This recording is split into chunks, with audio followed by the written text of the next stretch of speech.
ఈ చోట్ల బాబాసాహెబ్ అంబేద్కర్ గారి విగ్రహ ఆవిష్కరణ జరిగిన తర్వాత అదే ఊర్లో మహాత్మా జ్యోతిబా పూలే గారి విగ్రహ ఆవిష్కరణ జరుగుతున్నటువంటి సందర్భంలో కొద్దిమంది చాలా అపహాస్యంగా ఏంద్రా ఇది అంబేద్కర్ విగ్రహం పెడుతున్నారు, మళ్ళీ అంబేద్కర్ల నాన్న విగ్రహం కూడా పెడుతున్నారు అని చెప్పేసి నవ్విన సందర్భాలు చాలా ఉన్నాయి.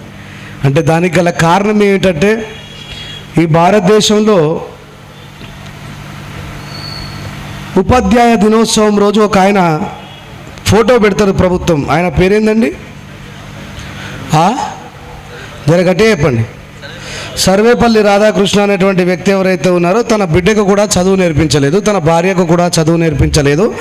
ఆయనది పుట్టినరోజు నాడును ఉపాధ్యాయ దినోత్సవంగా జరుపుతుంది ఈ దేశం.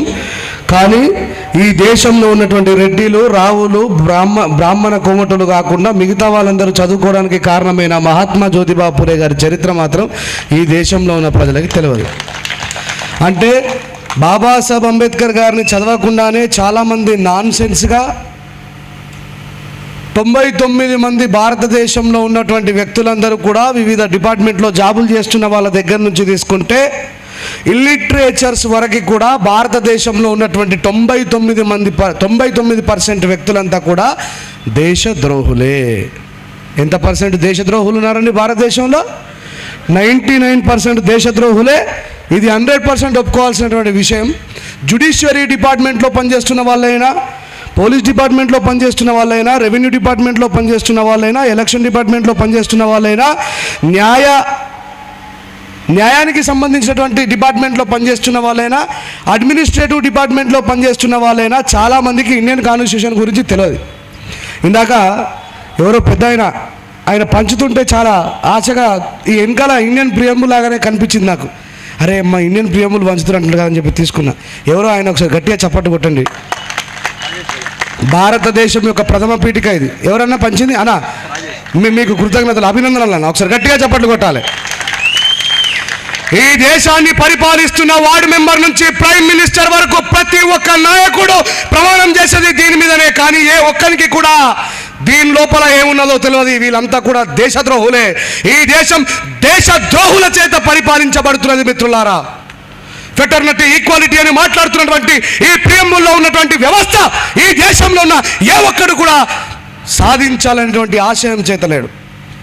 నేను ముందుగా నా స్పీచ్ని ఇవ్వడానికంటే ముందు మీ అందరికి ఒక చిన్న కథ చెప్తా. పిట్ట కథ. ఏం కథ? పిట్ట కథ చెప్తా. అయితే ఆఫ్ఘనిస్తాన్ దగ్గర ఉన్నటువంటి ఒక అడవి చాలా సస్యశ్యామలంగా, అద్భుతంగా జలచరాలతోని, పక్షులతోని, పశువులతోని, జంతువులతోని సస్యశ్యామలంగా బ్రతుకుతున్నటువంటి ఒక అడవి ఉన్నట్టుండి కొద్దిమంది స్వార్థపరుల చేత నిప్పు పెట్టడం జరిగిందట. ఎక్కడ? ఆఫ్ఘనిస్తాన్, పాకిస్తాన్ దగ్గర ఉన్నటువంటి ఒక సింధు లోయ దగ్గర సస్యశ్యామలంగా ఉన్నటువంటి ఒక అద్భుతమైనటువంటి అడవికి నిప్పు పెట్టిండ్రట. అయితే కాలిపోతున్నటువంటి ఆ అడవిని చూసి పులులు, సింహాలు, ఎలుగుబంట్లు, ఒంటెలు, గాడిదలు, కంచర గాడిదలు, చిరుత పులులు, నక్కలు, తోడేళ్ళు, పశువులు అన్నీ కూడా పారిపోతున్నాయట. ఎక్కడి నుండి పారిపోతున్నాయి? అప్పటి వరకు తమ అక్కడే జీవించి సస్యశ్యామలంగా బ్రతికినటువంటి ఆ అడవి నుండి అవన్నీ కూడా అయ్యో ఎవడో దుర్మార్గుడు వచ్చి మా అడవికి నిప్పు అంటించాడు, మేము ఈ నిప్పు అంటించినటువంటి అడవిలో జీవించలేము కనుక మేము ఇక్కడి నుంచి పారిపోయి మా ప్రాణాలని రక్షించుకుంటామని పారిపోతున్నారట మిత్రులారా. ఆ అడవి పక్కనే ఉన్నటువంటి సింధు లోయ అద్భుతంగా పారుతుంటే సింహాలు, ఎలుగుబంట్లు, ఏనుగులు, జిరాఫీలు చాలా దూరం వరకు వెళ్ళిన తర్వాత గుండెలు బాదుకొని ఏడుస్తూ చూస్తున్నాయట. అయ్యో నిన్నటి వరకు ఆ అడవిలో బ్రతికినాం, అద్భుతమైనటువంటి ఫలాల్ని ఆరగించినాం, మా గూడు, మా కూడు మా కళ్ళ ముందరే కాలిపోయి నిప్పులలో బూడిదైపోతా ఉందే అని గుండెలు బాదుకొని ఏడుస్తూ ఉన్నాయట మిత్రులారా. కానీ ఆ దట్టమైన దావాలంలో వ్యాపించినటువంటి ఆ అడవిలో, ఆ పొగలు కమ్ముకుంటూ నిప్పులు గక్కుతున్న అడవిలో ఒకటే ఒక పిచ్చుక ఆ అడవిని ఆర్పడం కోసం ఆ సింధు లోయ నుండి ఒక్కొక్క నీటి చుక్కను తీసుకొచ్చి దానిపై వేస్తుందట ఆర్పడం కోసం. అయితే ఆ పిచ్చుక చేస్తున్నటువంటి సాహసాన్ని, ఆ పిచ్చుక చేస్తున్నటువంటి త్యాగాన్ని చూసి మిగతా పక్షులు, జంతువులు అన్ని నవ్వుతున్నాయట. ఓ పిచ్చుక, జంతువుల్లో అన్నిటికంటే ఎత్తైనటువంటి జిరాఫీ పారిపోతుంది, జంతువుల్లో అన్నిటికంటే బలమైన ఏనుగు పారిపోతుంది, జంతువుల్లో రాజైనటువంటి సింహం పారిపోతుంది, చిరుతపులి పారిపోతుంది, టైగర్లన్నీ పారిపోతూ ఉన్నాయి, నీ పక్షి జాతిలో ఉన్నటువంటి పెద్ద పెద్ద పక్షులన్నీ పారిపోతున్నాయి. ఓ పిచ్చి పిచ్చుక, నీ ఆకారమే ఇంత, దాంట్లో నీ నోరెంత, నువ్వు ఖర్చుకుంటున్నటువంటి నీటి చుక్కెంత, ఈ తగలబడుతున్న అడవెంత, ఆ తగలబెడుతున్న అగ్ని ఎంత, నువ్వు దానిపై నీటి చుక్కను వేస్తే ఈ అడవి ఆరిపోతుందా అని మిగతా జంతువులు, పక్షులు అన్నీ చూసి నవ్వుతున్నాయట. నువ్వు రా, మాతో పాటే ఆ అడవి నుంచి నీ ప్రాణాల్ని చేతబట్టుకొని రక్షించబడు, నువ్వు అక్కడి నుంచి రా, నువ్వు కాలిపోతావు, నువ్వు కబాబ్ అయిపోతావు అని చెప్పేసి మిగతా జంతువులు, పక్షులని పిలిచినప్పుడు ఆ పిచ్చుక సమాధానం చెప్పిందట. మిత్రులారా, ఏమనో తెలుసా? నిన్న మొన్నటి వరకు నా పూర్వీకులు, నేను బ్రతికినటువంటి నా సామ్రాజ్యం, ఎంతో మందికి ఆశ్రయాన్ని కల్పించినటువంటి మా అడవి, మా సామ్రాజ్యం మా కళ్ళ ముందే కాలిపోతుంటే పారిపోయి ప్రాణాలు దక్కించుకోవడానికి నేను బానిసను కాను. నా సామ్రాజ్యాన్ని నేను కాపాడుకోవడం కోసం నేను ప్రాణత్యాగమైనా చేస్తా. ఒకనాడు ఈ అడవి యొక్క చరిత్రను ఎవరైనా రాస్తే పారిపోయిన మిమ్మల్ని అందరి బానిసలుగా, నన్ను తిరుగుబాటు చేసిన యోధుడిగా రాస్తారు, గుర్తుపెట్టుకో అని చెప్పిందట. చాలా తక్కువ మంది వచ్చిరని బాధపడకు శంకర్, ఆ పిచ్చుక యొక్క వారసత్వాన్ని పోషిస్తున్న వ్యక్తివి నువ్వు. ఈ దేశము, ఈ రాష్ట్రము మన కళ్ళ ముందరే కాలిపోతుంటే జరగాల్సినటువంటి న్యాయం జరగకపోగా ఇంకా ఈ ప్రజలను, పీడిత ప్రజలను బానిసలుగా చూస్తున్నటువంటి ఈ సామ్రాజ్యవాదాన్ని వ్యతిరేకించి నిలబడ్డటువంటి వీరుడివి నువ్వు. ఏ రోజు నువ్వు ఒక్కడవే కాదు, విక్టర్ ప్రసాద్ గారు ఈరోజు ఎస్సీ కమిషన్ చైర్మన్ అయిందని చెప్పేసి చాలా మందికి పరిచయం కావచ్చు. ఆ పిచ్చుకని స్ఫూర్తి, ఆ పిచ్చుక ఎవరో కాదు, ఈ దేశంలో 28,000 పేష్వాల్ని తెగనరికిన మహాయోధులే. వాళ్ళ పోరాట స్ఫూర్తిని తీసుకున్నటువంటి మహాత్మా జ్యోతిబా ఫులే ఈ దేశంలో మనవాద వ్యవస్థపై తిరుగుబాటు చేసిండు. ఆయన పోరాట స్ఫూర్తిని తీసుకున్నటువంటి వ్యక్తే ఈ ప్రపంచానికి జ్ఞానదీపమై వెలుగుతున్న డాక్టర్ బిఆర్ అంబేద్కర్ గారు. ఆయన వారసత్వంలోనే ఇలాంటి చిన్న చిన్న పిచ్చుకల్లాగా కనబడుతున్నటువంటి త్యాగశీలులు, పోరాట యోధులు ఈ దేశంలో అక్కడక్కడ కనబడుతూ ఉంటారు. దాంట్లో నుంచి ఒక పిచ్చుక పోరాట త్యాగమే మా విక్టర్ ప్రసాద్ గారు.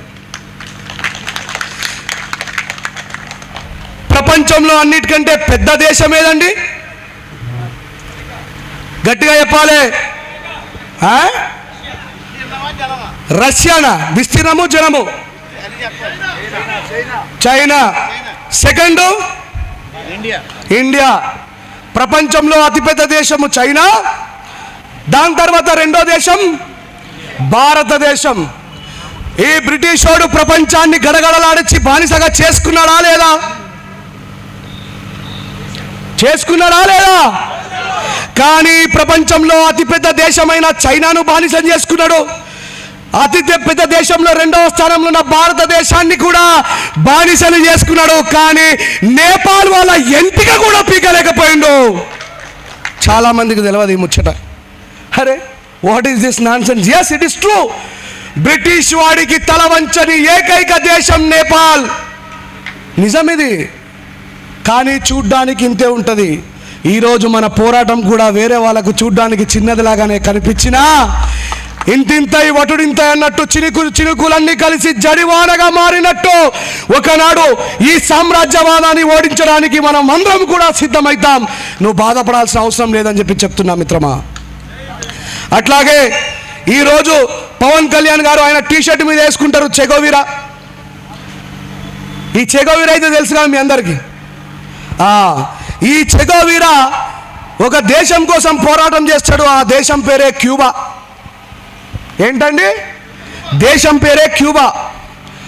ఆయనతో పాటు ఫిడెల్ కాస్ట్రో అనేటువంటి ఇంకొక ఉద్యమకారుడు కూడా పోరాటం చేస్తాడు.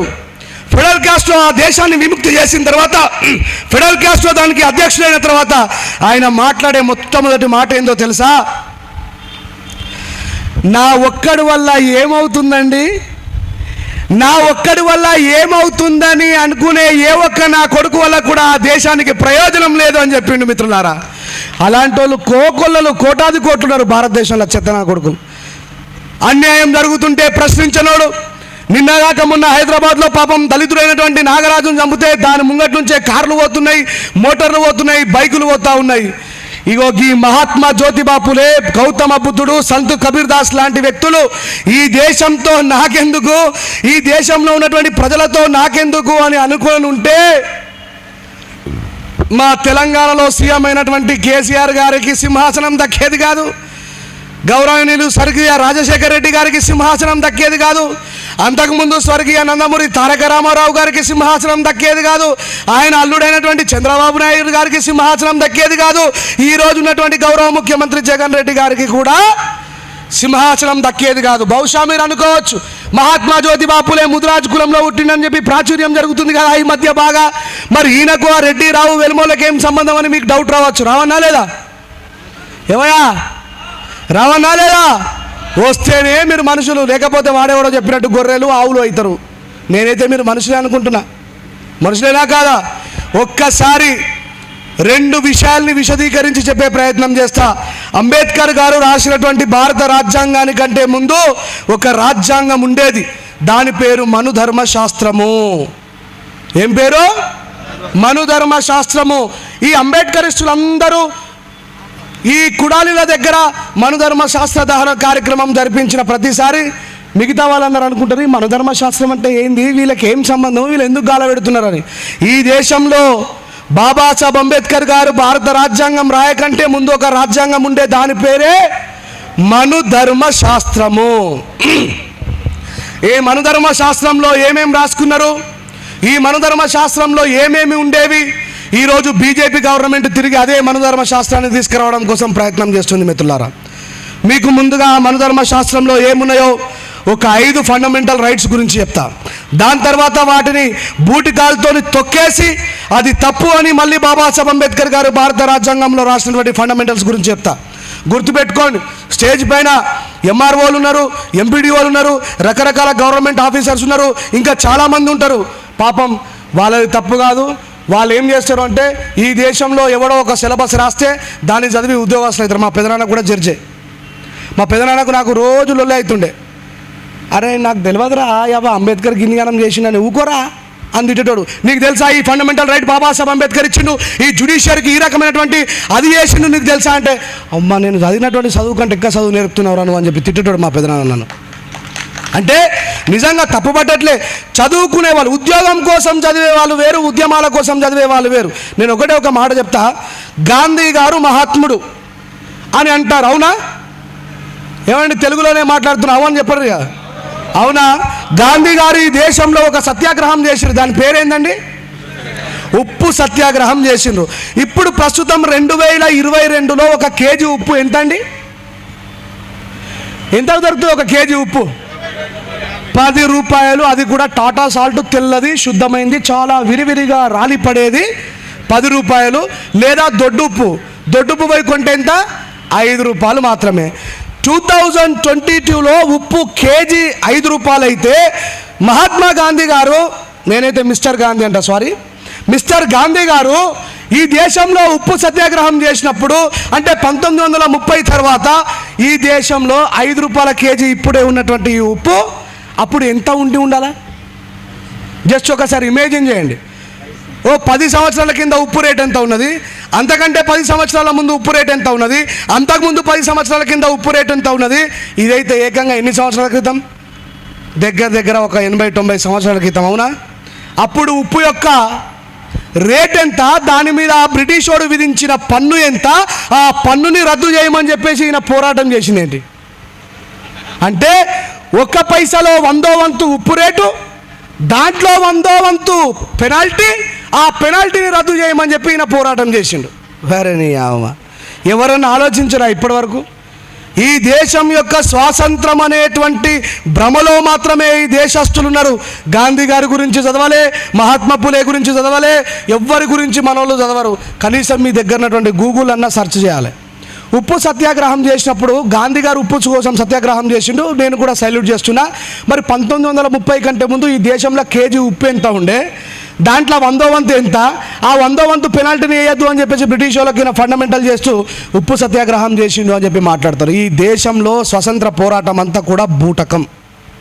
ఈ దేశంలో స్వాతంత్ర పోరాటం అంతా కూడా బూటకం. లేదు అంటే నిరూపిస్తా. ఈ దేశంలో బాబాసాహెబ్ అంబేద్కర్ గారు భారత రాజ్యాంగం రాయడానికంటే ముందు మన గౌరవనీయ ఎస్సీ కమిషన్ చైర్మన్ గారి అమ్మగారికి చదువు వస్తుందా సార్? వస్తుందా సార్? మీ అమ్మగారికి చదువు రాదు సార్. జడ్పీటీసీ గారు మీ అమ్మగారికి చదువు వస్తుందా? రాదు. అన్న మీ ఎంఆర్ఓ గారు అమ్మకి చదువు వస్తుందా సార్? అమ్మకి చదువు వస్తుంది. గ్రేట్. అమ్మమ్మకి చదువు రాదు. చూడండి ఎందుకు రాదు అంటే,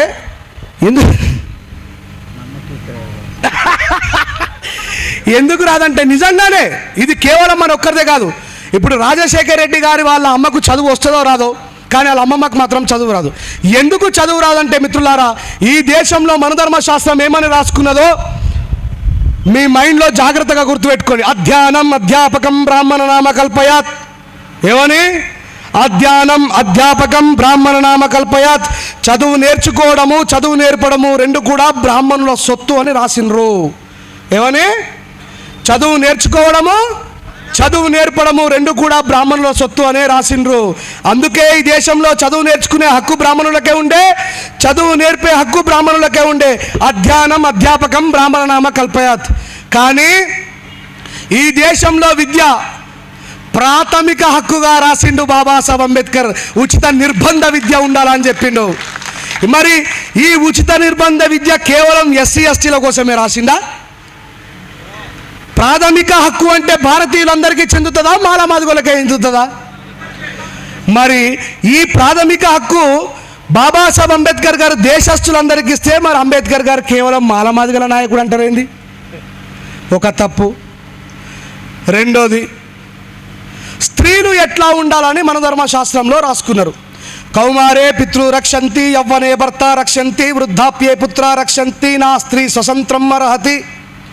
కౌమారే పితృ రక్షంతి, యవ్వనే భర్త రక్షంతి. ఈ భాష ఎందుకు మాట్లాడుతున్నాడు అని చెప్పి మీరు అనుకోవచ్చు. రాసింది అదే భాషలో, మరి నేనేం చేయాలా?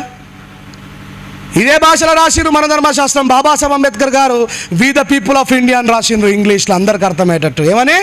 వి ద పీపుల్ ఆఫ్ ఇండియా. భారతీయులమైన మేము భారత రాజ్యాంగాన్ని భారతీయులకు మాకు మేమే సమర్పించుకుంటున్నామని రాసిండు బాబాసాహెబ్ అంబేద్కర్ గారు.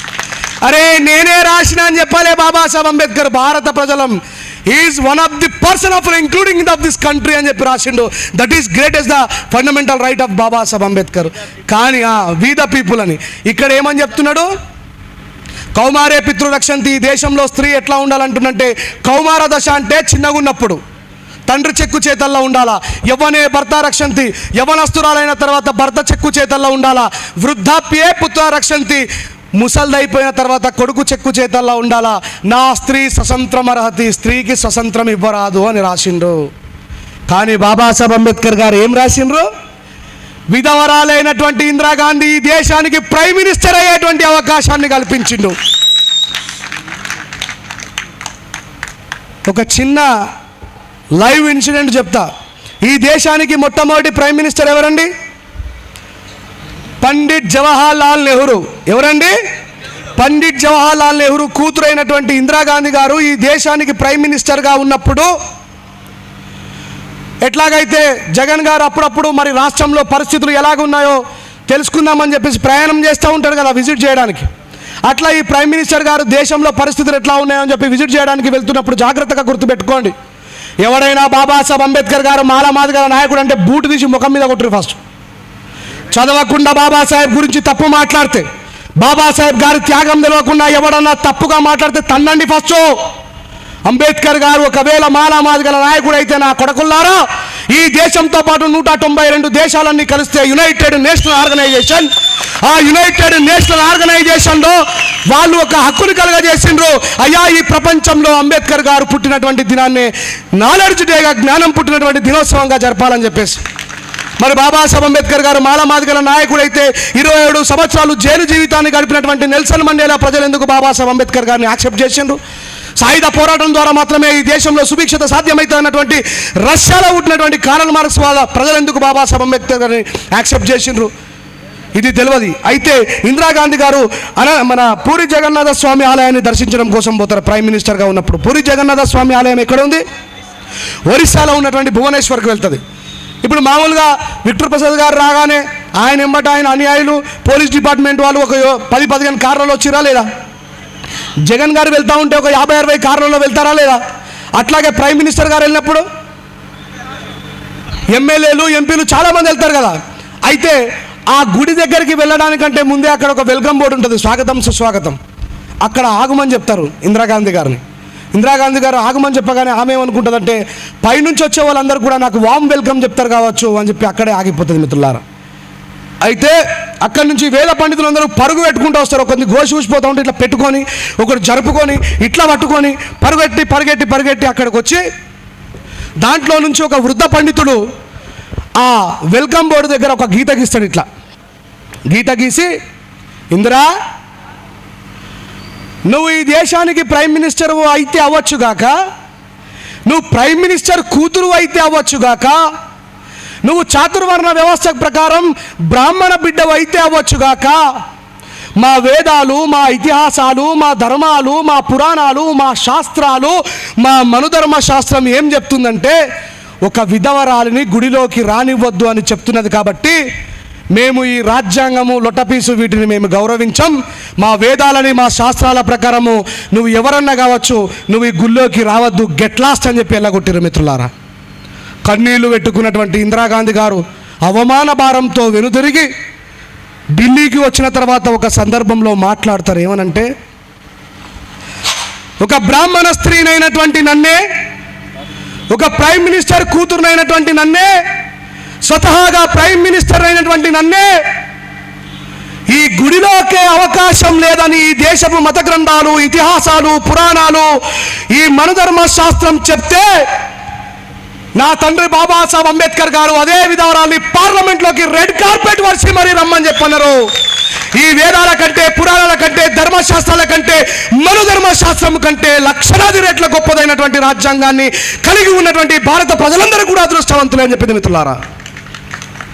కానీ వార్డు మెంబర్ నుంచి ప్రైమ్ మినిస్టర్ దాకా భారత రాజ్యాంగం మీద ప్రమాణం చేసి భారత ప్రజలందరినీ మేము సమానంగా చూసుకుంటాం, పాలనా అధికారంలో ఎలాంటి తారతమ్యాలు లేకుండా, కుల మత రహిత జెండర్ ఫీలింగ్ లేకుండా అందరికీ సమానంగానే న్యాయం చేస్తామని చెప్పి మాట్లాడుతున్నటువంటి వ్యక్తుల్లో మనకి కూడా భారత రాజ్యాంగం తెలిస్తే మన పెద్ద మనిషికి తప్ప. అంటే ఆయన ఉన్నాడని చెప్పి గొప్ప చెప్పడం కదా, ఆయన స్వతహాగా అంబేద్కర్ ఉద్యమకారుడు కాబట్టి ఆయనకు లా అండ్ ఆర్డర్ బాగా తెలుసు, నాలుక మీదనే భారత రాజ్యాంగం ఉంటుంది.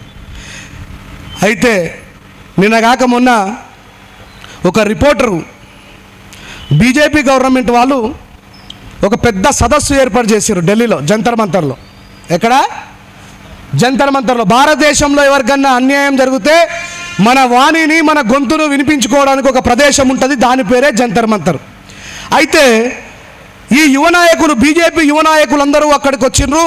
ఎవడైతే వందే మాత్రం అని అనడో వాడు ఈ దేశంలో ఉండడానికి వీల్లేదు, వాడిని దేశంలోకి వెళ్ళి మేము వెళ్ళగొడతామని చెప్పి మాట్లాడుతున్నారు.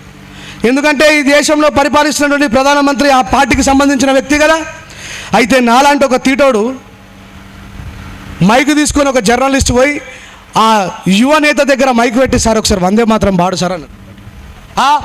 वंदे मातरम, तो हम बोल रहे हैं इस देश में जो वंदे मातरम नहीं बोलता है उस लोगों को यहाँ पे जीने का अधिकार नहीं है. हाँ ठीक है, पहले तुम वंदे मातरम गाओ అంటే వాడు 3 సార్లు వందే మాత్రం అంటలేడు, బందే మాత్రం అని అంటున్నాడు. అలాంటి నా కొడుకులు ఈ దేశాన్ని వెళితే ఈ దేశంలో ప్రజల మీద ప్రేమ ఎక్కడి నుంచి ఉంటుందండి?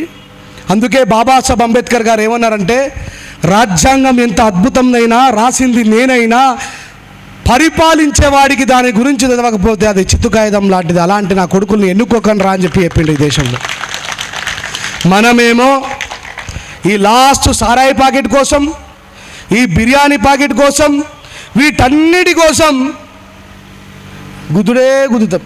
తర్వాత మన నాడు ఎక్కి తొక్కుడే తొక్కుతాడు. ఇక అప్పుడు వెనుకకెళ్ళి మొత్తుకుంటాం అయ్యో అయ్యో అని.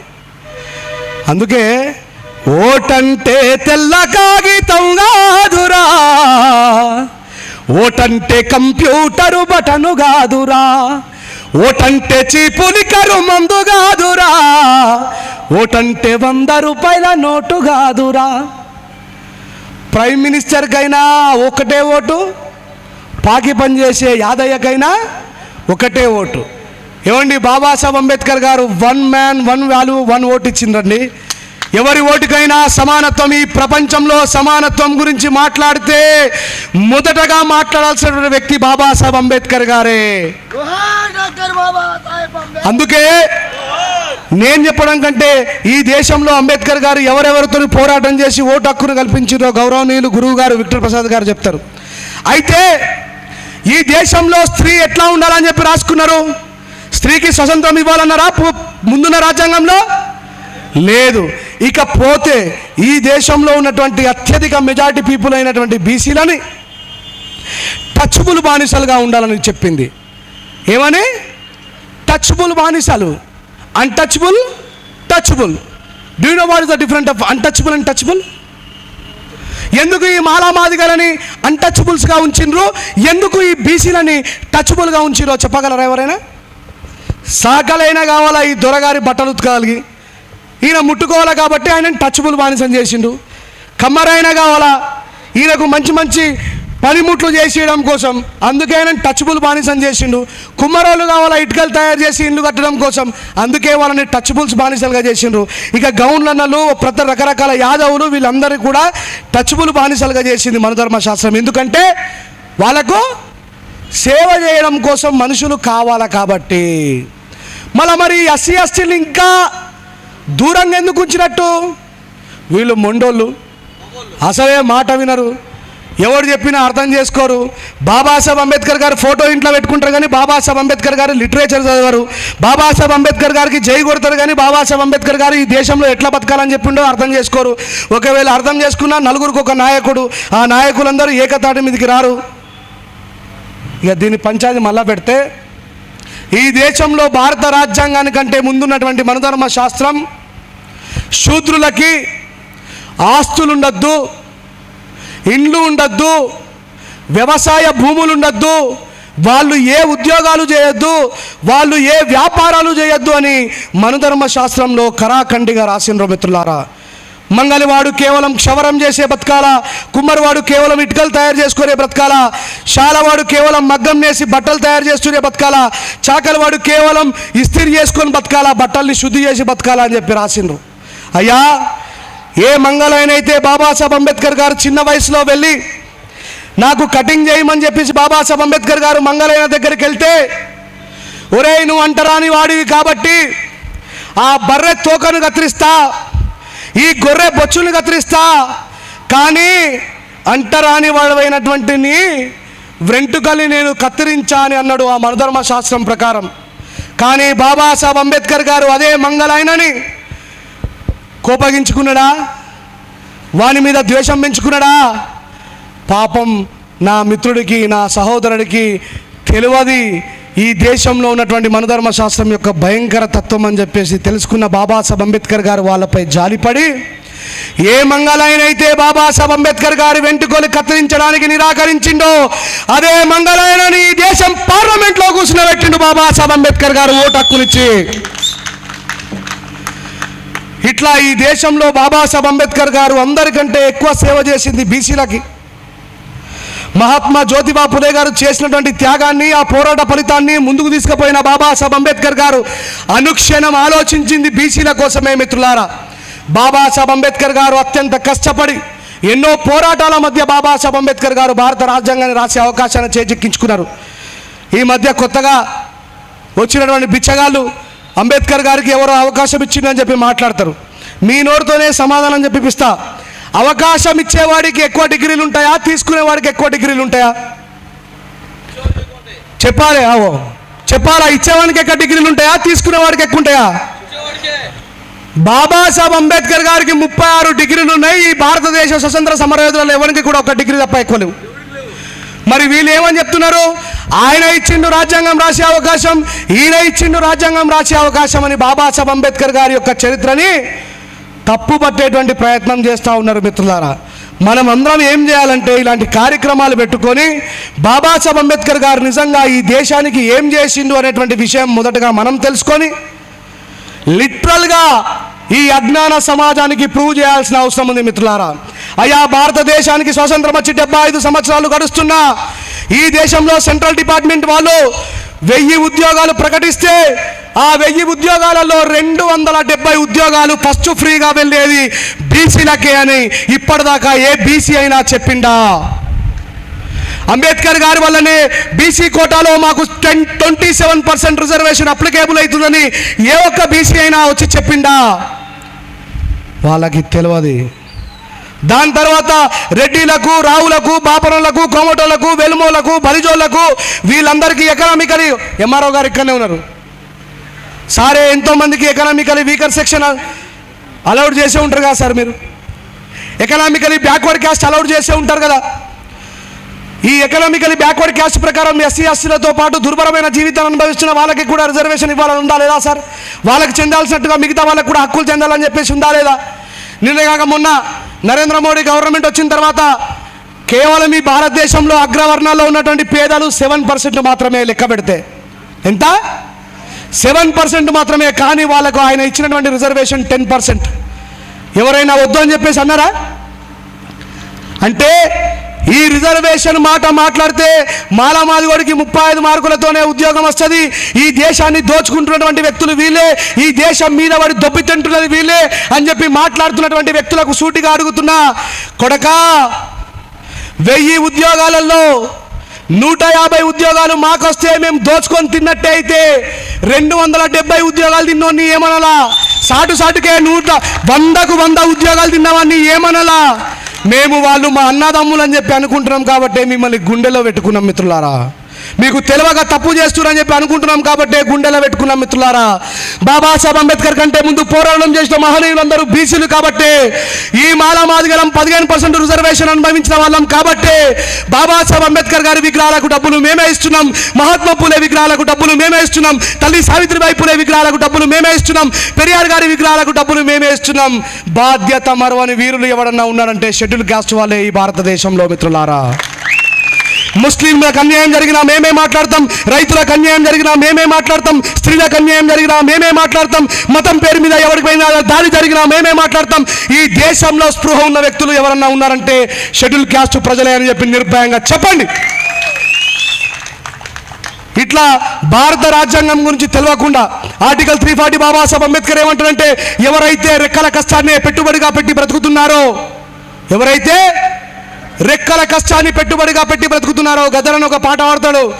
రిక్షా దొక్కే రైమన్నా, రాళ్ళు కొట్టే రామన్న, డ్రైవరు మల్లన్న, మాలి కొమిరన్న, నీకున్న ఆస్తంతా 2 రెక్కలేనన్నా, రెక్కలాడకపోతే డొక్క నిండదోరన్నా. ఈ రెక్కలాడితే తప్ప డొక్క తిన్నది ప్రజల కోసమే ఈ దేశంలో బాబాసాహెబ్ అంబేద్కర్ గారు ఫస్ట్ సైన్ చేసిందనే విషయాన్ని గుర్తుపెట్టుకోవాలి. రేపటి నుంచి అంబేద్కర్ గారి మీద ప్రేమ ఉన్న వ్యక్తులు, అంబేద్కర్ గారి భావాజాలం మీద ఉన్న ప్రేమ ఉన్న వ్యక్తులందరూ అంబేద్కర్ గారి దగ్గర ఒక ఫ్లెక్సీ కట్టండి. దాంట్లో రాయండి, ఆర్టికల్ 340 ప్రకారం ఈ దేశంలో 27% రిజర్వేషన్ విద్యా ఉద్యోగాలలో అనుభవిస్తున్నది నా బీసీ సహోదరులని.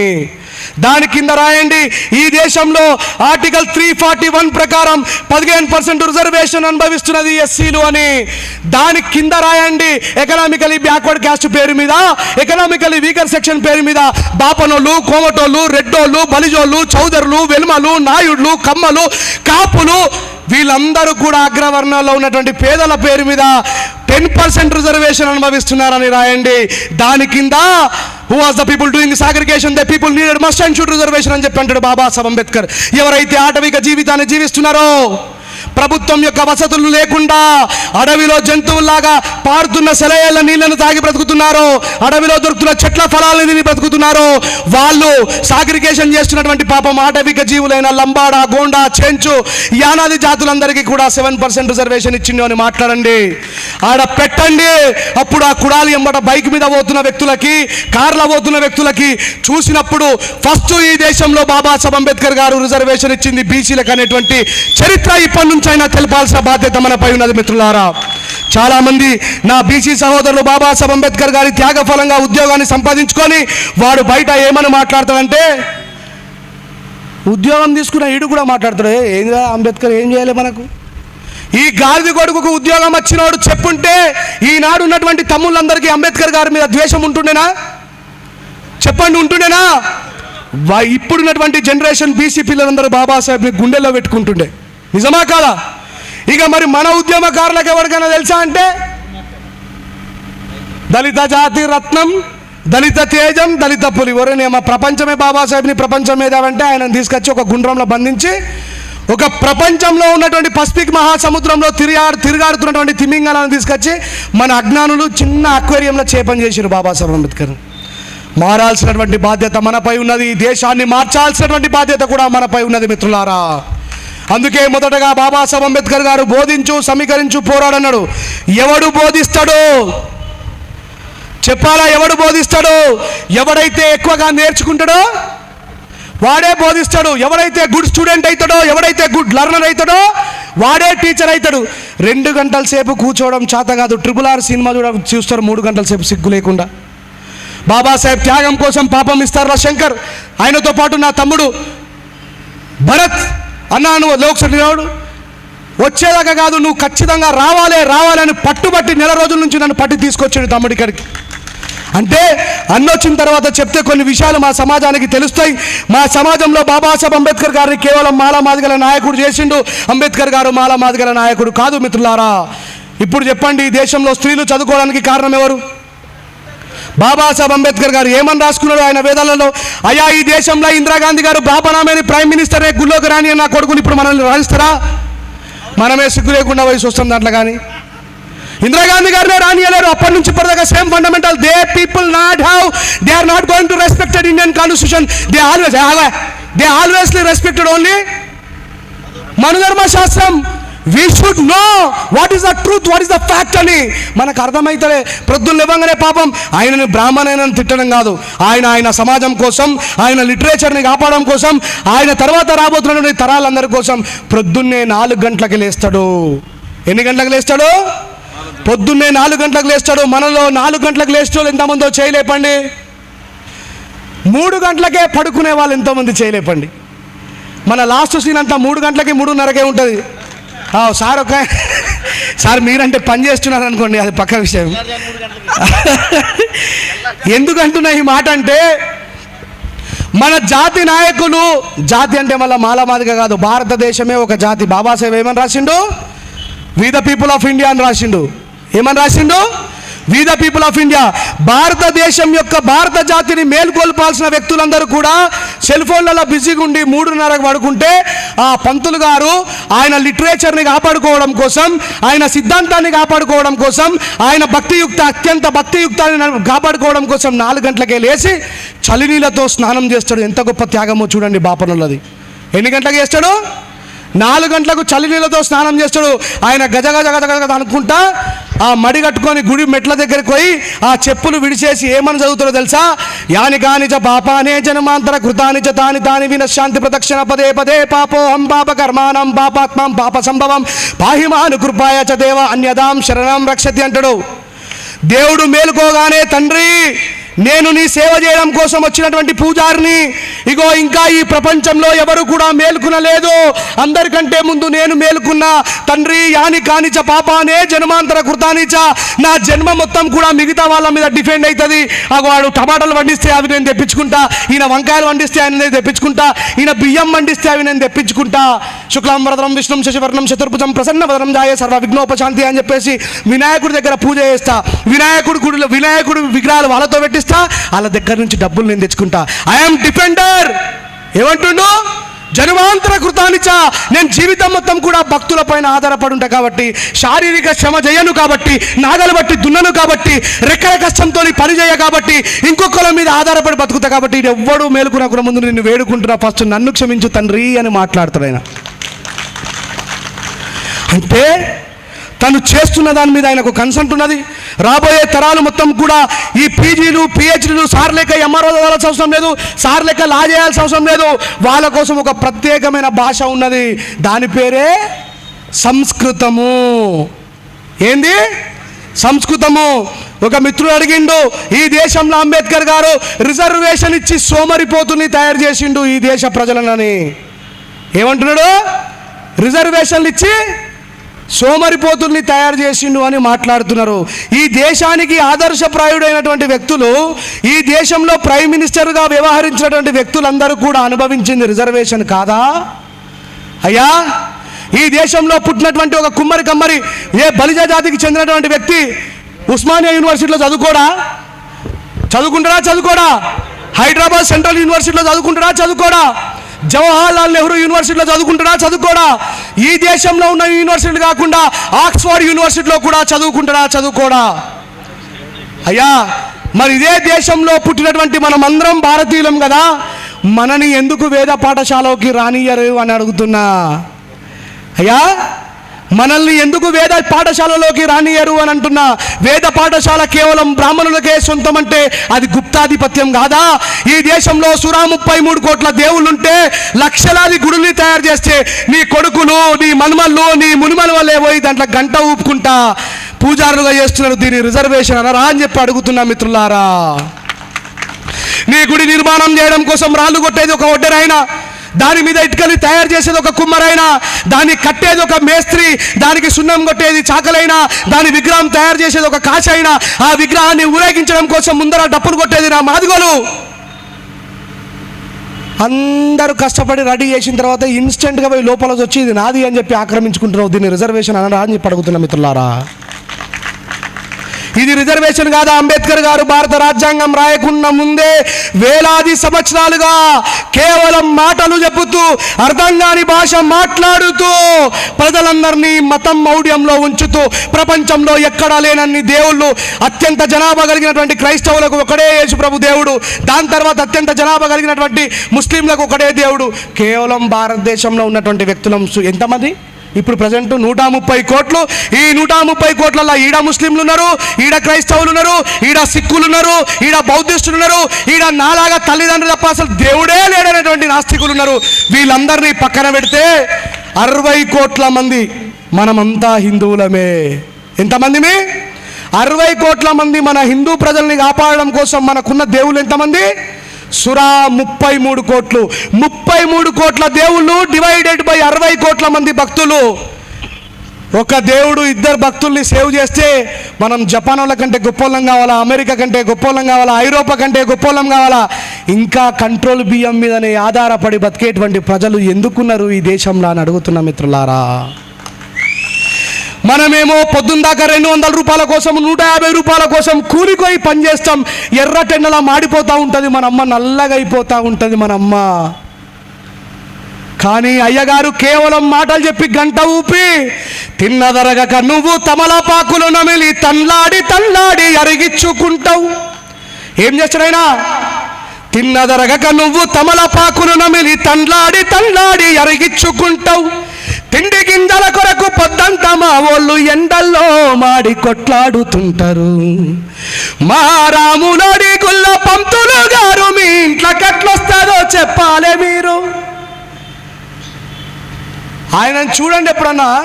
ఈ రెంజర్ల రాజేష్ అనేటువంటి దుర్మార్గుడు చెప్పిన తర్వాత వాడు అదే అంటాడు, ఏనికెళ్ళి వచ్చిండ్రా ఈ కొడుకు మా దాంట్లో వచ్చి ఏలు పెట్టిండేమ్రా.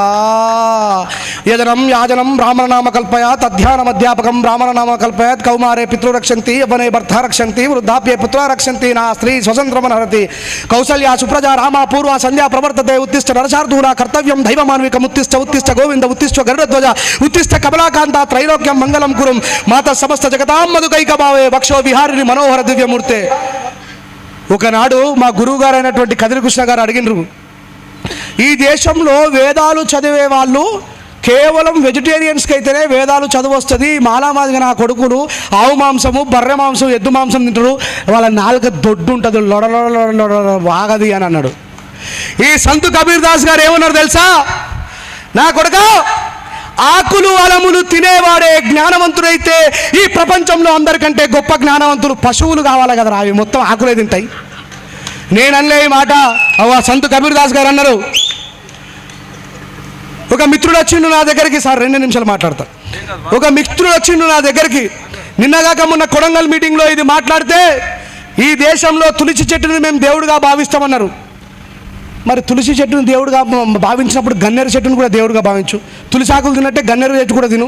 ఎవడద్దన్నారా నేను? అంటే తులసి చెట్టు లోపల 24 గంటలు ఆక్సిజన్ ఇచ్చేటువంటి గుణం ఉంటుంది కాబట్టి నువ్వు దాన్ని ప్రేమించడంలో, దాన్ని మర్యాద చేయడంలో తప్పులేదు. కానీ దాన్ని కూడా దేవుని చేసినావు. వృక్షశాస్త్ర ప్రకారం దానికి రక్తం ఉండదు, మాంసం ఉండదు, కేవలం కణజాలాలు తప్ప దానికి మనసు ఉండదు. మనం చెప్పింది వినది. వింటదా? నేను ఒక రోజుకి ఇట్లానే ఒక మీటింగ్లో మాట్లాడుతూ ఉన్నా. ఒక తాగుబోతు మిత్రుడు వచ్చిండు, నన్ను అత్యంత అభిమానించే వ్యక్తి. వాడు దూరం నుంచి ఇట్లా అంటుండు, అన్న ఒక్కటే ఏందిరా ఈ ఒక్కటే అని మా ఉదయ్ గారిని పిలిచి ఏంది అని బాధ ఏంది ఒకసారి అరుచుకొని రాపో అని చెప్పిన. ఈడు పోయి అరుచుకొని వస్తే ఒక పాట పాడతాడట నీ ముంగట అని చెప్పేసి అన్నాడు. ఒరే నీ అమ్మాడు ఇట్టిట్లు ఊతున్నాడు కదరా, అమ్మ ఆడేం పాడతారా, పుష్కల మైక్ ఇస్తే అమ్మ స్టేజ్ మీద అందరూ గౌరవనీయులు ఉన్నారు, ముంగటంతా పెద్దోళ్ళు ఉన్నారు, ఇజ్జత్ పోతుందన్నమాట అంటుండు. సరే తీని అమ్మ రారా ఏందో అని చెప్పి అన్న. రాజేష్ అన్న, నేను నీ మొక్కి నొసరికి పాట అయినా అన్న, అప్పటి నుంచి నీ ముందర ఒక పాట పాడాలనుకుంటున్నా అన్న. అంటే నేను మన దగ్గర పిలుచుకొని చెవులో చెప్పిన, నేను దండం పెడతారా, పుసుకన ఇజ్జత్ పోయి పాట పాడకరా గలీజ్ అవుతాడు. నీ శిష్యుని నేను ఎట్లా ఇజ్జత్ పోనిస్తానా అనేది నేను వాడతా అని వాడు మైక్ పట్టుకొని వాడు తాగుపోతే కానీ ఒక అద్భుతమైనటువంటి పాట పాడాడు. ఏమన్నాడంటే, తులసి నువ్వు దేవుడివైతే, ఓ తులసి నువ్వు దేవుడివైతే, మేకాలెట్లా తిన్నాయే నిన్ను మేకాలెట్లా తిన్నాయే, సర్వశక్తులు నీకే ఉంటే నువ్వే ఈడా దేవుడవైతే, నిన్ను నువ్వేగా పాడుకోలే మమ్ములనెట్లాగా పాడుతావే తులసి. అరే తులసి, చల్ తులసి నువ్వు దేవుడవైతే, మేకాలెట్లా తిన్నాయే నిన్ను మేకాలెట్లా తిన్నాయే అన్న. కరెక్టే వాడినా అన్నాడు. అందరూ చప్పట్లు కొట్టారు. అంటే నేను ఏమంటున్నానంటే, ఇవాళ నిన్నగాక మొన్న నిన్ను వలే నీ పొరుగువారిని ప్రేమించమని చెప్పి బైబుల్ చెప్తే, వాడు 30 సంవత్సరాల నుంచి కళ్ళు కనబడతలేవట. వీడు స్టేజ్ మీద పెడతాడు, ఇక మంచి లైటింగు, మంచి సౌండు, వాడిని కిందోని మొత్తము కూడా మానసికంగా బానిసం చేయడం కోసం కరెక్ట్ టైమింగ్కి ఒక పాట పాడిపిస్తాడు. ఉజ్జీవ సభలు జరుగుతుంటాయి కదా క్రైస్తవుని, వీడు పట్టుకుంటాడు పాస్టర్ ఉండి, దేవుడి నామములో ఇప్పుడే ఇదిగో 70 మంది దేవదూతలు మనందరి మధ్యలో కాపలా ఉండగా ఈ అద్భుతమైనటువంటి సమావేశాన్ని నడుపుతున్నటువంటి పీటర్ జాన్సన్ గారికి ప్రైజ్ ది లార్డ్. ఏమో ఈడంటాడు, ఆయన కొన్ని తీసుకుని వస్తాడు, నాకు 30 సంవత్సరాల నుంచి కళ్ళు కనబడవండి. చూడండి మిత్రులారా, ఇప్పుడే దేవుని నామంలో వీరికి ప్రార్థన చేసి వీరికి దృష్టిని రప్పించదా. దేవాదయగల రాజా, గొప్ప దేవుడా, మహోన్నతుడా, పరిశుద్ధుడా, నీకు స్తోత్రం. ఇగో నీ నామంలో వీడికి ఇప్పుడే విడుదలను కలుగజేస్తూ ఉన్నా. ఈ గుడ్డివాడు చూచునుగాక ఆమేన్ అంటాడు. వాడు తీసి ఆ కెమెరా ముంగట, సార్ నాకు కళ్ళు కనబడుతున్నాయి సార్, నాకు లైట్ కనబడుతుంది సార్, నాకు ప్రజలు కనబడుతున్నారు సార్ అని చెప్పి. మరి కంటి ఆసుపత్రులను ఎందుకంటే జగన్ గారికి రిక్వెస్ట్గా లెటర్ పెట్టండి సార్, ఆ పాస్టర్ గారి దగ్గరికి పంపించండి సార్ అందరినీ. ఈ వద్దు సార్ కంటి ఆసుపత్రిలో ఆయననే 1 నిమిషంలో కళ్ళు తెప్పిస్తాడు అని. అంటే మతం పేరు మీద ఎక్కడన్నా మా ఆదిలాబాద్ జిల్లా దగ్గర ముల్లాలు ఉంటారండి, వాళ్ళు దర్గాలలోకి వెళ్ళి ఈయన బూడిద వేస్తాడు, ఏముండదు లొట్టపిస్తాడా, అది ఇది చదువుతాడు, హాజన్న బాబా, షాదుల్లా బాబా, హైస్మహాయ బాబా అని చెప్పి ఇట్లా బూడిద వేస్తాడు. బూడిద వేయగానే ఆ కడుపు అంతా నొచ్చింది, ఇప్పుడు మంచిగా అయిపోయింది సార్, జరా కాళ్ళు బీలు అన్నీ మంచిగా నడుస్తున్నా సార్, మంచిగా సార్ అని అంటారు. అంటే మిత్రులారా, మనిషిని మానసిక బానిసల్ని చేసి ఆడుకునే నా కొడుకులే దేవుడి పేరు చెప్పుకొని ప్రజల్ని మోసం చేస్తారు. మిత్రులారా, ఈ మాట నేను చెప్పలే, మహాత్మా జ్యోతిబా ఫులే చెప్పిండు, ఆయన కంటే ముందు బుద్ధుడు చెప్పిండు, ఆయన తర్వాత సంతు కబీర్ దాస్ చెప్పిండు. నేను మొక్కి నొసలరిగిపోయే పాటల ఒక వర్డ్ రాసిన మీ అందరికీ చాలా ఇష్టం ఉంటుంది. బండలను మొక్కుతే బతుకు రాత మారుతే సోదరా, పెద్ద కొండలే మొక్కేస్తా పేదల రాత మార్చెయ్యాలిరా, సంతు కబీర్ దాస్ గారు అంటారు, అయ్యా 12 సంవత్సరాలకు ఒకసారి పుష్కర స్నానాలు చేస్తే పాపాలన్నీ కడగబడితే, చేస్తున్నదా లేదా ప్రభుత్వం? 12 సంవత్సరాలకు ఒకసారి పుష్కర స్నానం చేస్తే పాపాలన్నీ కడగబడితే, పాపం నిత్యం జాలరోళ్ళు చేపలు పట్టేటోళ్ళు నిత్యం అదే నీళ్ళల్లో ఉంటారు, వాళ్ళ పాపాలు ఎందుకు కడగలేకపోతున్నది గంగా అని అడిగిండు సంతు కబీర్ దాస్ గారు. ఆయననే అన్నారు, నా కొడుకు ఇంతంత బండలంత శక్తి ఉంటే ఒక ఊరిని మార్చేయమని చెప్పరా నీ దేవుణ్ణి, ఆ కొండకే నేను మొక్కేస్తా అని చెప్పాను మిత్రులారా. అంటే ఇలాంటి మతమౌఢ్యాన్ని నేర్పుతున్నటువంటి చెత్తన కొడుకులని మనం దూరం పెట్టి, మనిషి తన కాళ్ళ మీద తన నిలబడి, జగన్ గారు పాదయాత్ర చేయకపోతే గెలిచేవాడు కాదు. జగన్ గారు పాదయాత్ర చేయకపోతే ఆయనను భజన చేయడం కోసం రాలే, ప్రాక్టికల్గా ప్రూవ్ చేస్తున్నాం మీ అందరికీ. కేసీఆర్ గారు 60 సంవత్సరాల నుంచి ఉద్యమం చేస్తే చివరికి విజయం సాధించిందా లేదా? ఇక నిన్నగాక మొన్నొచ్చి మేము బహుజన రాజ్యాన్ని స్థాపిస్తాం, బహుజన ఏడికి వస్తుందిరా బహుజన రాజ్యం?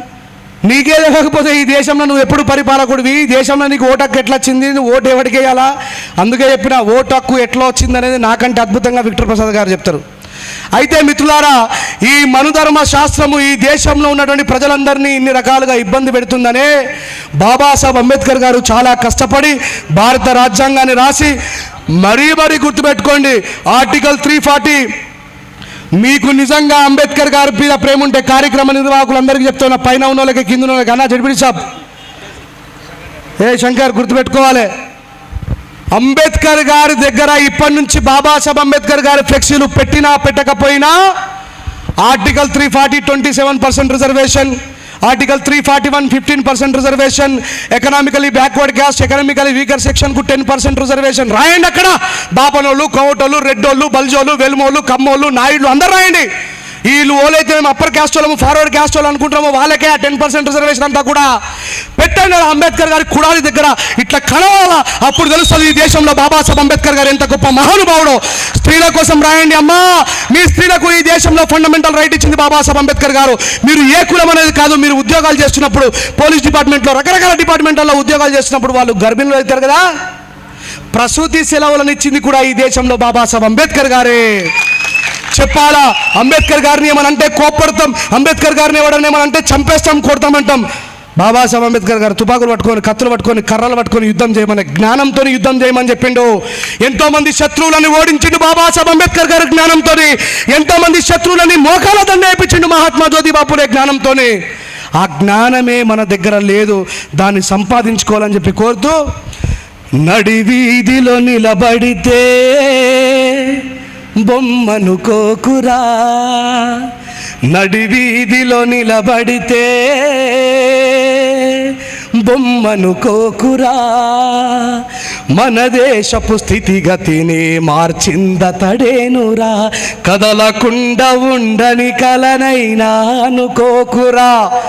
ఈ దేశపు ప్రజలందరినీ కంటికి రెప్పల్లె మనల కాపాడేదతడురా, తెలుసుకొని తెలుపాలి మహనీయుడి చరితను, మన కోసమే జీవితాన్ని త్యాగించిన ఘనతను. నడి వీధిలో నిలబడితే బొమ్మను కోకురా, మన దేశపు స్థితిగతిని మార్చిందతడేనురా, కదలకుండా ఉండని కలనైనా అనుకోకురా, కంటికి రెప్పల్లె మనల కాపాడేదతడురా. ఒకవేళ బాబాసాహెబ్ అంబేద్కర్ గారు కాపాడుతున్నది నిజమా అబద్ధమా అని చెప్పి తెలుసుకోవాలంటే ప్రాక్టికల్గా ఒక చిన్న ఎగ్జాంపుల్ చేసుకోండి. మీరు రోడెంబట ఒక చెల్లె నడుస్తూ పోతున్నప్పుడు ఆ చెల్లెని ఎవడైనా ఏడిపించిండే అనుకో, ఏం చేస్తే ఏడిపించిండే అనుకో, పంతులు గారు మీరు ఎక్కడున్నారు, వెంటనే వచ్చి నన్ను కాపాడమని చెప్పేసి పంతులకు ఫోన్ చేయమన్నాం ఫస్ట్. లేదా పాస్టర్ గారు మీరు ఎక్కడున్నారో తొందరగా వచ్చి నన్ను కాపాడండి అని చెప్పి చేయమనండి. లేదా మసీద్లో ఉన్నటువంటి ముల్లా గారు మీరు ఎక్కడున్నారో వచ్చి నన్ను కాపాడమనండి అని చెప్పారండి. వస్తారా వలన? అదే బాబాసాహెబ్ అంబేద్కర్ గారు నిర్మాణం చేసిన చట్టం 100కు డైల్ చేయని పోలీసులు వచ్చి మిమ్మల్ని కాపాడుతారో లేదో చూడండి. వాళ్ళు చేస్తున్న కర్తవ్యమే ఈ దేశంలో చట్టం. ఈ దేశంలో చట్టాన్ని నిర్మాణం చేసిందే డాక్టర్ బాబాసాహెబ్ అంబేద్కర్ గారు అనే విషయాన్ని గుర్తుపెట్టుకోవాలి. ఈ దేశంలో హిందువులకైనా, క్రైస్తవులకైనా, ముస్లింలకైనా, బౌద్ధిస్టులకైనా, నాలాంటి నాస్తికులకైనా ఆర్టికల్ 26, 27, 28 ప్రకారం ఈ దేశంలో ప్రశ్నించే అధికారాన్ని, మతం గురించి మాట్లాడుకునే స్వేచ్ఛని, మతంలో ఉన్నటువంటి లోటుపాట్లను ఎత్తి చూపేటువంటి అధికారాన్ని ఇచ్చినటువంటి మహనీయుడు బాబాసాహెబ్ అంబేద్కర్ గారు అనేటువంటి విషయాన్ని గుర్తుపెట్టుకోవాలని చెప్పి తెలియజేస్తూ మరొకసారి అద్భుతంగా ఇలాంటి కార్యక్రమాలు జరిపించుకుందాం. జ్ఞానం రావాలంటే జ్ఞానం గురించి నిర్భయంగా మాట్లాడాలా.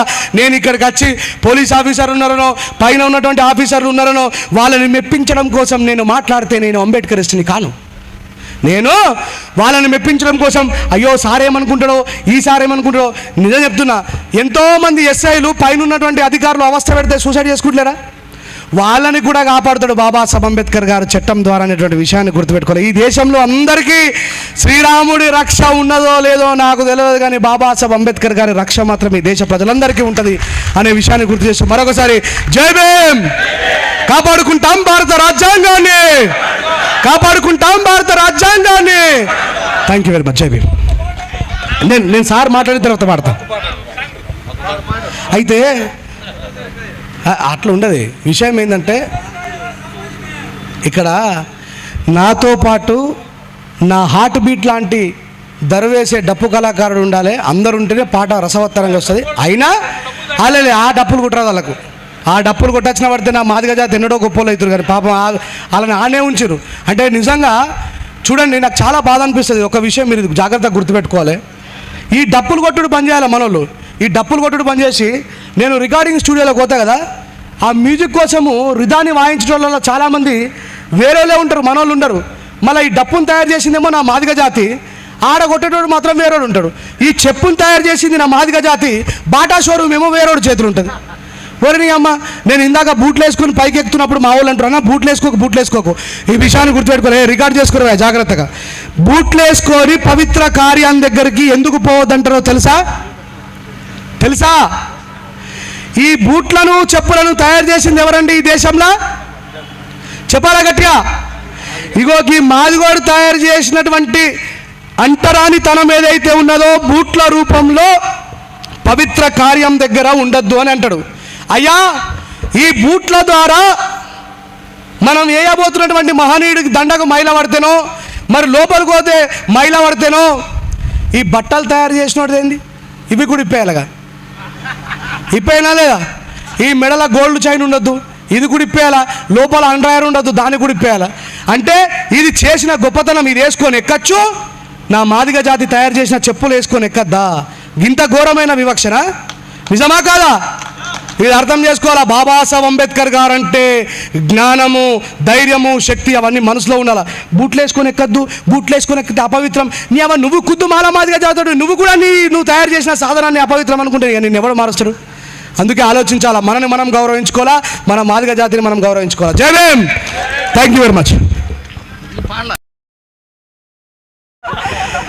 ఏమైపోయే వాళ్ళము అంబేద్కర్ లేకుంటే, ఏ చీకటి మింగునో తను వెలుగై రాకుంటే. ఏమైపోయే వాళ్ళము అంబేద్కర్ లేకుంటే, ఇగో ఒక చిన్న మాట చెప్తా, లయబద్ధంగా కొట్టాల. ఒక ఊరిలోకి ఇద్దరు అయ్యగారులు పోయినరట. ఎవరు? అయ్యగారులు.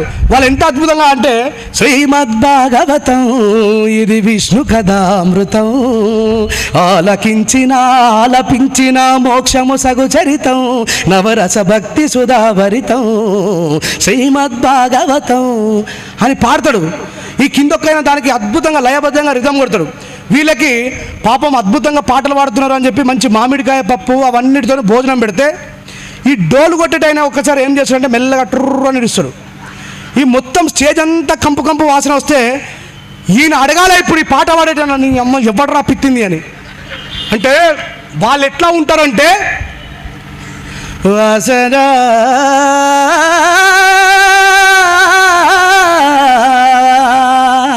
వాసన వాసన వాసన కిందున్నోడు అంటాడు, అమ్మో మా గురువుగారు తిట్టబోతున్నారు అని చెప్పి నేనే నేనే నేనే ఒరి అమ్మ పిత్తింది మాట్లాడుకున్నారు ఇద్దరు, కానీ మన కిందోళ్ళకి అర్థం కాక సపోర్ట్ కొడుతున్నారు, ఎంత సూపర్ పాట పాడుతున్నాడు గురువుగారు అని చెప్పి. లయబద్ధంగా కొట్టండి భయ్యా, ఈ దేశంలో అద్భుతమైన రచయితలము, ఈ దేశంలో అద్భుతమైన గాయకులము, బౌద్ధాన్ని సైతం ప్రపంచానికి పరిచయం చేసిన కంఠాలు మనయే. అందుకే లయబద్ధంగా కొట్టండి.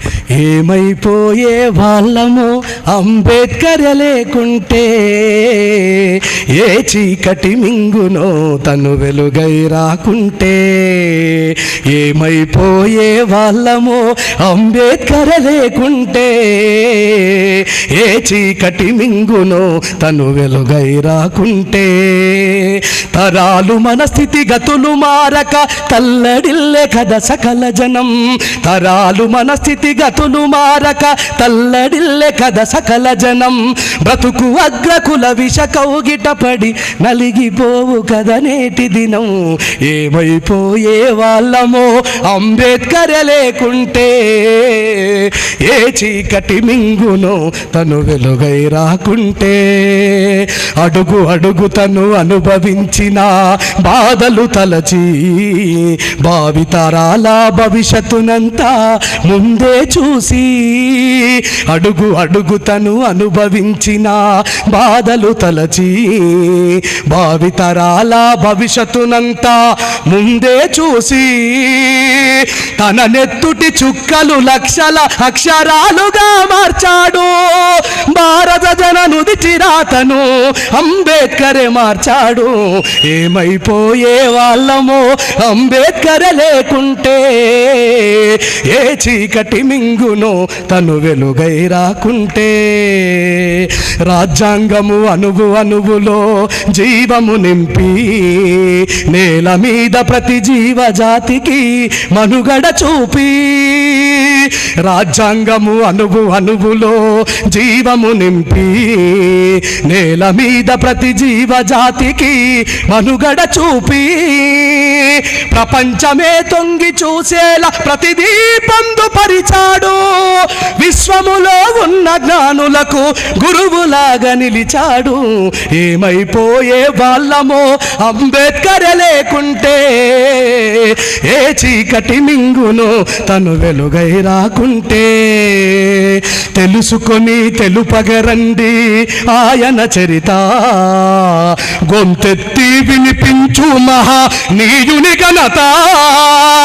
నిన్న నేడు రేపటి తరాలు మార్చిన రాత, రాజ్యాంగము రాజ్యముకిచ్చిన మనందరి నేత. ఏమైపోయే వాళ్ళమో అంబేద్కర్ లేకుంటే, ఏ చీకటి మింగునో తను వెలుగై రాకుంటే. సకల జనులు నిత్యం కొలిచే రూపం తనది, సుఖశాంతులు పంచ కదలిన అడుగులు తనవి. సకల జనులు నిత్యం కొలిచే రూపం తనది, సుఖశాంతులు పంచ కదలిన అడుగులు తనవి. బతుకంతా ప్రజా పోరుకై పరితపించి నిలిచాడు. మనువాదుల కుట్రలు కూల్చి అంతిమ శ్వాసను వదిలాడు. ఏమైపోయే వాళ్ళమో నేడేమైపోయే వాళ్ళమో, మనమేమైపోయే వాళ్ళమో అంబేద్కర్ లేకుంటే. ఏ చీకటి మింగునో